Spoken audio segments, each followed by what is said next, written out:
নমস্কার বন্ধুরা, welcome to my channel. আজকে ছোট্ট স্টোরি আপনাদের সাথে শেয়ার করবো এবং সেখান থেকে কীভাবে লাইফে আমরা লেসন নিতে পারি সেটা জানবো। তো চলুন ভিডিও শুরু করে যান।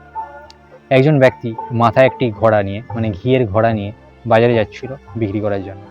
যেতে যেতে হঠাৎ সে ভাবলো যে আমি এই ঘিটা যদি বিক্রি করে আরও একটি গাই আনবো এবং সেখান থেকে অনেক দুধ উৎপাদন করব এবং সেখান থেকে দই, ছানা, ঘি, মাখন করে আরও আমার বিজনেসটাকে এক্সটেন্ড করব এবং এই বিজনেসটাকে এক্সটেন্ড করার পরে আরও ঘোড়া আনার পরে আরও বেশি ঘি স্টোরেজ করে আরও আমার বিজনেসটাকে এক্সপেন্ড করব এবং আমার কাছে যখন অনেক টাকা হয়ে যাবে তখন একটা সুন্দর বিবাহযোগ্য কন্যা দেখে আমি বিয়ে করব এবং তারপরে তার সঙ্গে অনেক সুখে শান্তিতে সংসার করব এবং সেখান থেকে অনেক বাচ্চা কাচ্চা হবে এবং তাদের সঙ্গে নিয়ে অনেকটা হ্যাপি থাকব।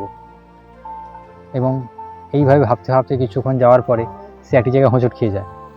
সে যাওয়ার রাস্তায় সে তার তো ধ্যান ছিল না, কারণ এই জিনিসগুলো থিঙ্কিং করছিল।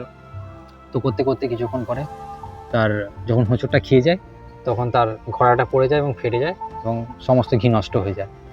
তো তারপরে তার কাছে তো আর সেকেন্ড ঘির ঘোড়া ছিল না এবং টাকাও ছিল না, যার ফলে সেই ঘিটা তো সেখানে নষ্ট হলেই হলো। বাদবাকি সে যে এতক্ষণ থট প্রসেসগুলো ভাবছিল ওগুলো থটই থেকে গেল। তো লাইফে আমাদেরও কখনো কখনো এমন হয় যে আমরা ওভার থিঙ্কিং করতে গিয়ে বা পরবর্তী কী হবে একটা জিনিস হাইপোথেটিক্যাল মাইন্ডে সাজিয়ে নিই, বাট আলটিমেটলি সেই প্রসেসটাকে আমরা ফলো করি না। তো যার ফলে আমাদের স্বপ্ন থেকে যায়। তো এই জন্য সবসময় কী করতে হবে যে জিনিসটা আমরা লাইফে পরবর্তী আমরা 5 সাল বা 10 সালে পাবো সেটাকে ওভার থিঙ্কিং না করে জাস্ট একটা ভাবা হলো যে হ্যাঁ, এবং তার জন্য যে কাজগুলোকে প্রসেসগুলোকে ফলো করা দরকার সেই প্রসেসটাকে আমরা এনজয় করবো এবং সেখান থেকে যেতে যেতে অটোমেটিকলি লাইন খুলে যাবে এবং সেটা আমরা দেখতে পাবো। তো সেটাকে বেশি কাজে লাগালে আমাদের বেশি ওয়ার্থফুল হবে। তো লাইফে ওভার থিঙ্কিং করা বন্ধ করুন।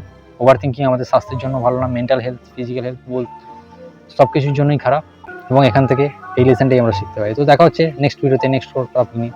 ততক্ষণের জন্য ভালো থাকুন, সুস্থ থাকুন, হ্যাপি থাকুন, পজিটিভ থাকুন এবং মোটিভেট থাকবেন। তো আজকের মতো এত।